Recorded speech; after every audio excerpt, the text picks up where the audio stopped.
कैसे हैं आप लोग? आप सभी का मेरा YouTube channel physics classes with Prasad sir में स्वागत है।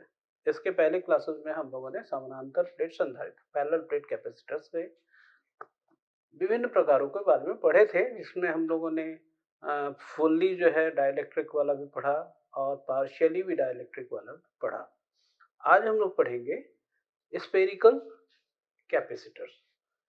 याद रखिएगा, स्फेरिकल कैपेसिटर और स्फेरिकल कंडक्टर दोनों की कैपेसिटेंस, ये दोनों में थोड़ा सा डिफरेंस है।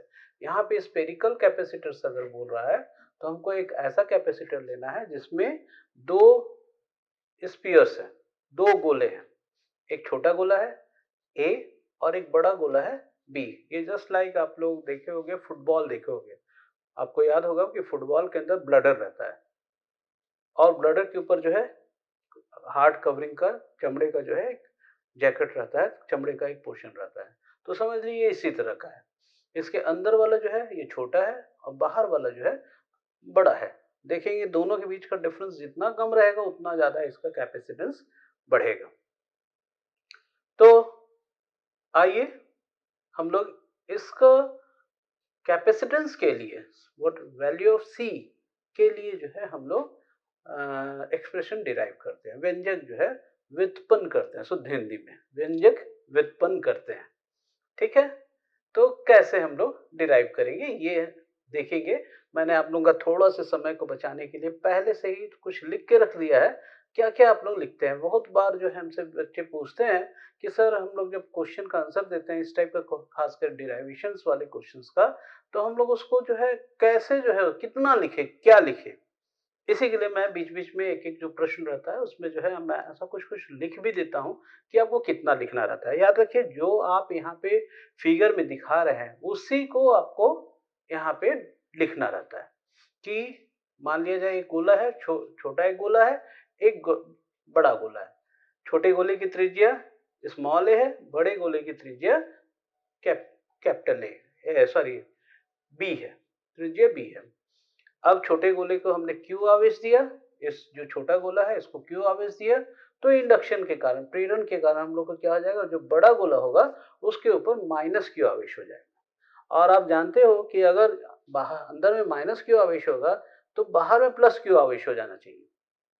लेकिन ये अर्थ किया हुआ है, इसके कारण जितना भी धनात्मक आवेश होगा इसके पृष्ठ पे वो कहाँ चला जाएगा, पृथ्वी के अंदर चला जाएगा। क्योंकि पृथ्वी पे करीब 10 की घात ऋण 10 की घात 6 कूलम्ब्स का ऋण आवेश होता है। याद रखिएगा, 10 की घात 6 कूलम्ब का करीब ऋण ऋण आवेश होता है, इसलिए सारे धन आवेश को अपनी तरफ वो खींच लेता है। तो गोले के बाहरी पृष्ठ पे कोई भी आवेश नहीं रहेगा। अब इसके पहले भी मैं आपको बता चुका हूं कि हम लोग क्या करते हैं, पहले तीव्रता निकालते हैं, पहले तीव्रता सॉरी ई निकालते हैं, उसके बाद फिर हम लोग वी निकालते हैं और उसके बाद फिर सी निकालते हैं। लेकिन इसमें हम लोग को एक स्टेप कम हो जाएगा क्योंकि हम लोग डायरेक्ट पोटेंशियल जो है निकाल सकते हैं। तो कैसे पोटेंशियल निकालेंगे? आप लोगों ने पढ़ा होगा फर्स्ट चैप्टर में कि v इक्वल टू होता है 1/4 pi epsilon 0 k q upon r, जहां r is the radius of the sphere. कोई भी रेडियस जो है, स्फीयर का रेडियस अगर r होगा तो उसका पोटेंशियल ये होगा। तो यहाँ पे जो ए छोटा गोला है इस पे दो कारणों से विभव होगा। पहला तो इसका धनात्मक आवेश के कारण और दूसरा इसके ऋणात्मक आवेश के कारण। तो गोला ए पर स्वयं के आवेश के कारण विभव पोटेंशियल मान लिया जाए v equal to 1/4 pi epsilon 0 k q upon गोला ए के विभव त्रिज्या जो है स्मॉल ए है इसलिए ए हो गया। अब गोला ए पर ऋण आवेश जो बी के अंदर स्थित ऋण आवेश के कारण विभव, इसको मान लो हमने V2 कर दिया, इसको V1, तो ये हो जाएगा 1/4 pi epsilon 0 K Q upon B, और ये चूंकि माइनस आवेश है इसलिए ये माइनस हो जाएगा। तो दोनों गोला के मध्य विभव V इक्वल टू क्या हो जाएगा, बहुत सिंपल है, 1/4 pi epsilon 0 K Q upon A minus 1/4 pi epsilon 0 K Q upon B। हमने इसको चाहे तो 1/4 pi epsilon 0 K Q common ले लेंगे, 1 upon A minus 1 upon B, ये हो गया। गोला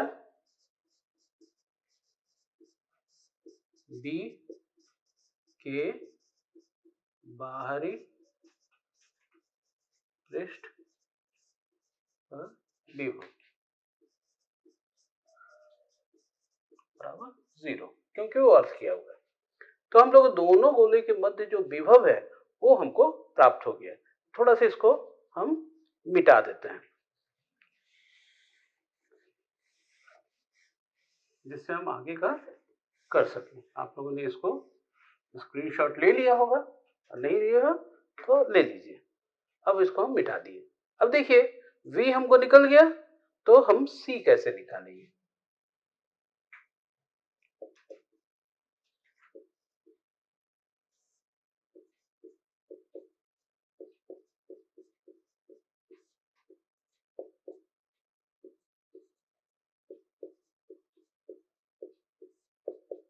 C, तो C इक्वल टू क्या होता है, Q अपॉन V। अब ये Q हो गया, और V equal to 1/4 pi epsilon 0 K 1 upon A minus 1 upon B, और यहाँ पे Q है, तो ये Q से Q कैंसिल कर दीजिए आप, 1 अपॉन 4 पाई एप्सिलॉन 0 K, इसका एलसीएम लेंगे तो आप B minus A upon AB हो जाएगा।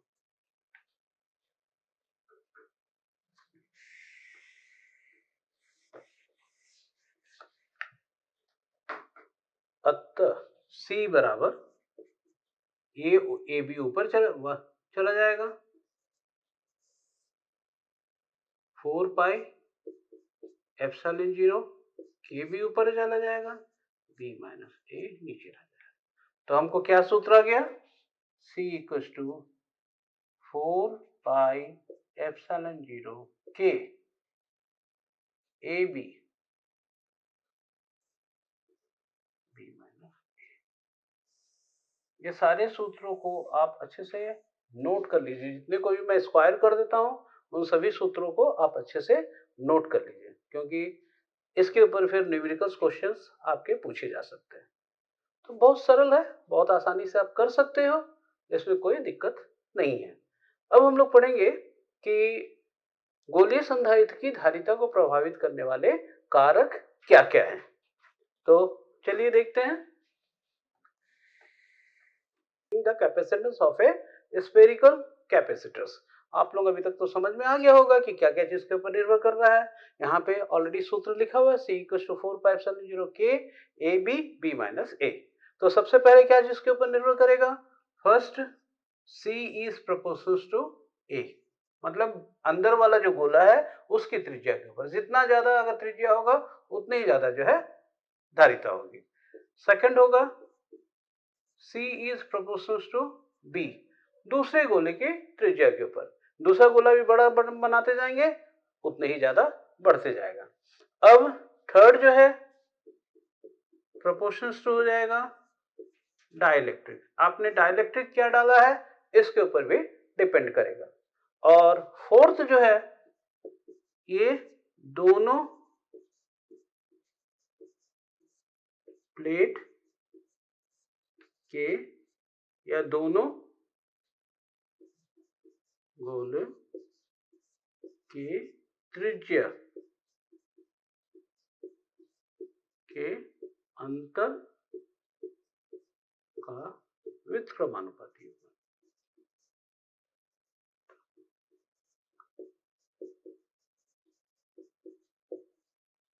इनवर्सली प्रोपोर्शनल होगा। क्यों? C is inversely proportional to B minus A, माने दोनों के बीच का जो दूरी होना चाहिए वो कम से कम होना चाहिए।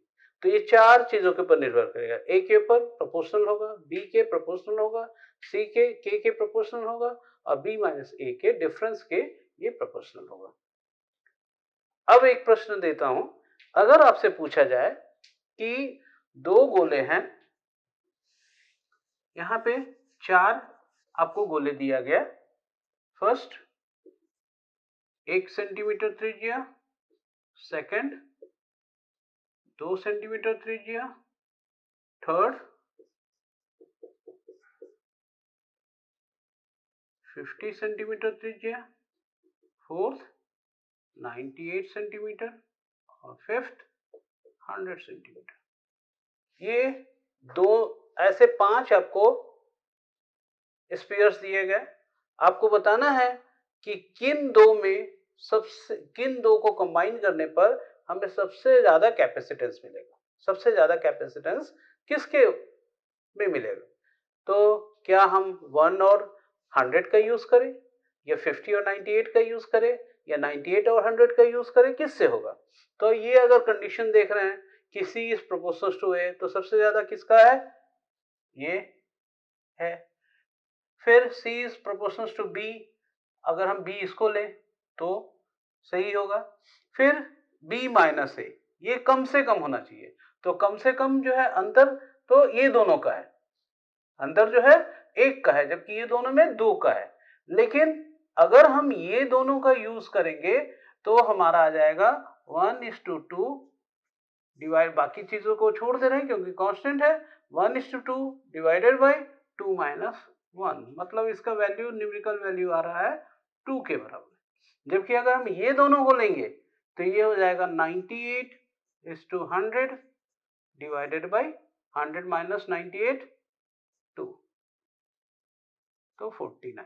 तो 49:100, कहने का मतलब सबसे ज्यादा किसको लेंगे? अगर A इक्वल टू हम लेंगे 98 सेंटीमीटर और B इक्वल टू लेंगे 100 सेंटीमीटर, तो जो हमें कैपेसिटेंस मिलेगा उसकी कैपेसिटी क्या होगी? मैक्सिमम होगी, सबसे ज्यादा। इस टाइप के क्वेश्चंस जो है आपको डिफरेंट कॉम्पिटिटिव एग्जामिनेशन में या इवन जो है बोर्ड के एग्जामिनेशन में 1 और 2 मार्क्स के क्वेश्चन में आपको आ सकते हैं। तो मैं समझता हूं कि ये आपको कोई दिक्कत नहीं होगी। और लेकिन मैं आपको एक चीज बता दूं कि 2020 के लिए स्फेरिकल कैपेसिटर्स को सीबीएसई के कोर्स से हटा दिया गया है। मतलब आपके सीबीएसई बोर्ड की परीक्षाओं में इसके ऊपर क्वेश्चंस नहीं आएंगे, लेकिन डिफरेंट जो कॉम्पिटिटिव एग्जामिनेशंस है उसमें इसको नहीं हटाया गया है, मतलब उसमें आपको क्वेश्चंस जो है इससे आ सकता है। तो कर लीजिए, अच्छा है, क्योंकि जितना आपका कॉन्सेप्ट क्लियर रहेगा सारी चीजों में, आप उतने अच्छे से इसको कर सकते हैं, उतने अच्छे से आपको समझ में आएगा, इसका कॉन्सेप्ट जो है समझ में आ जाएगा। तो जितने भी टाइप के कैपेसिटेंस थे वो हम लोगों ने सारे पढ़ लिए, पैरेलल प्लेट कैपेसिटर और स्फेरिकल कैपेसिटर। मैंने पहले ही बता दिया है कि सिलिंड्रिकल कैपेसिटर्स आपके सिलेबस में नहीं है, इसलिए मैं उसको अभी नहीं पढ़ा रहा हूँ। जब कॉम्पिटिटिव एग्जामिनेशंस के लिए हम लोग पढ़ेंगे तो उस समय उसको जरूर पढ़ेंगे, लेकिन अभी हम लोग उसको नहीं पढ़ रहे हैं। इससे रिलेटेड जो न्यूमेरिकल्स क्वेश्चन है वो मैं आप लोगों को अलग से कराऊंगा, और उस समय जो है हम लोग इसके ऊपर अलग अलग कई प्रकार के न्यूमेरिकल्स क्वेश्चन देखेंगे। तो आशा है कि आपको ये लेक्चर नंबर 2.9 आप लोगों को पसंद आया होगा और कोई दिक्कत नहीं हुई होगी और आप समझ में भी आ गया होगा। अगर कोई भी दिक्कत है तो कमेंट बॉक्स में जो है जरूर कमेंट करके मुझे बताइए कि आपको ये लेसन कैसा लगा। तो बने रहिए मेरे साथ और एंजॉय कीजिए फिजिक्स क्लासेस बाय प्रशांत सर।